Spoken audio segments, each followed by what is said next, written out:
Halo semua, senang rasanya Miss Jun bisa bertemu dengan kalian dalam jam pelajaran seni budaya.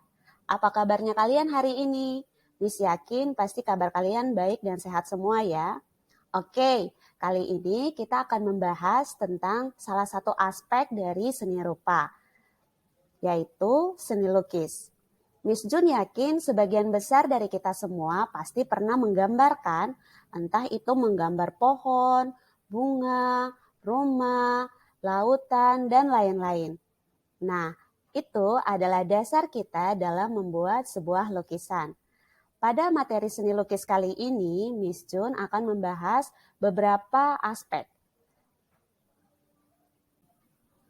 Aspek pertama yang akan kita bahas yaitu pengertian seni lukis. Apa sih seni lukis itu? Kemudian yang kedua, aliran seni lukis. Oh, ternyata seni lukis juga punya aliran tersendiri. Dan yang ketiga, alat dan bahan. Kita akan tahu alat dan bahan apa saja sih yang akan kita gunakan untuk membuat sebuah lukisan. Yang pertama, pengertian seni lukis. Apa itu pengertian seni lukis?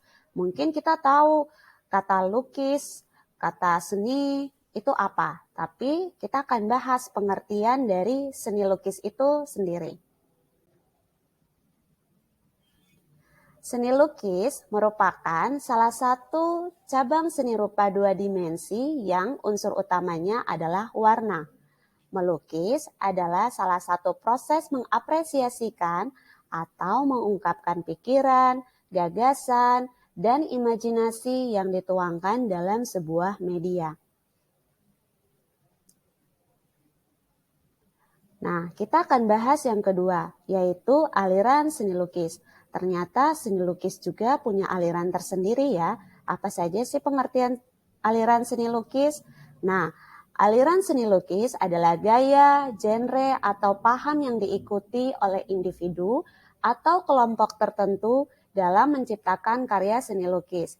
Jadi, kalau kita saja bisa memiliki style, gaya, entah itu gaya rambut, gaya berpakaian. Misalnya kita juga punya genre musik tersendiri, ada genre musik pop, rock, dan lain-lain. Nah, seni lukis juga memiliki aliran tersendiri. Kita akan bahas aliran apa saja yang dimiliki oleh seni lukis. Nah, aliran yang pertama adalah aliran naturalisme. Aliran naturalisme adalah aliran yang menggambarkan kondisi alam. Jadi, misalnya kita mau membuat sebuah lukisan, kita membuat sketsanya terlebih dahulu. Entah kita mau buat sketsa misalnya pohon, gunung, atau pantai, itu disebut dengan aliran naturalisme. Kemudian, yang kedua adalah surrealisme. Aliran yang memvisualisasikan bentuk-bentuk alam mimpi atau imajinasi. Jadi misalnya kita mau buat sebuah lukisan tetapi di dalamnya itu berisi imajinasi kita. Seperti dalam lukisan yang Miss ada tampilkan, di sini pelukisnya membuat lukisan seolah-olah ada seorang yang mengendarai sepeda di atas pohon-pohon yang sedang berada di pinggir jalan. Kemudian yang ketiga adalah aliran seni lukis romantisme. Aliran yang membangkitkan kenangan romantis dan keindahan objek. Baik, itu adalah jenis-jenis aliran seni lukis. Nah, sekarang kita akan bahas alat dan bahan apa yang akan kita gunakan untuk membuat sebuah lukisan. Jadi, dalam sebuah lukisan itu, sebelum kita membuat sebuah lukisan, kita perlu menyiapkan alat dan bahannya terlebih dahulu. Apa yang akan kita gunakan? Sama seperti saat kita mau memasak, kita harus siapkan bahan-bahannya dulu. Apa yang ingin kita masak, baru kita siapkan alat dan bahannya. Begitu juga pada saat kita mau membuat lukisan. Kita harus persiapkan alat dan bahannya.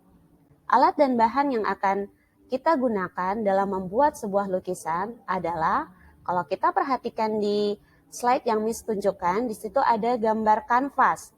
Kemudian yang kedua ada cat minyak atau cat air. Dan yang ketiga ada palet. Yang keempat ada pensil, pena, dan sketsa. Yang kelima, kuas, penggaris, serutan, dan pensil. Jadi, ini adalah alat dan bahan yang kita butuhkan saat kita ingin membuat sebuah lukisan. Baik, demikianlah pelajaran kita hari ini. Miss harap apa yang sudah Miss ajarkan kepada kalian bisa mengingatnya dan bisa mempraktekannya ya. Terima kasih atas perhatian kalian semua. Semoga kita selalu sehat dan selalu dalam lindungan Tuhan. Sampai jumpa.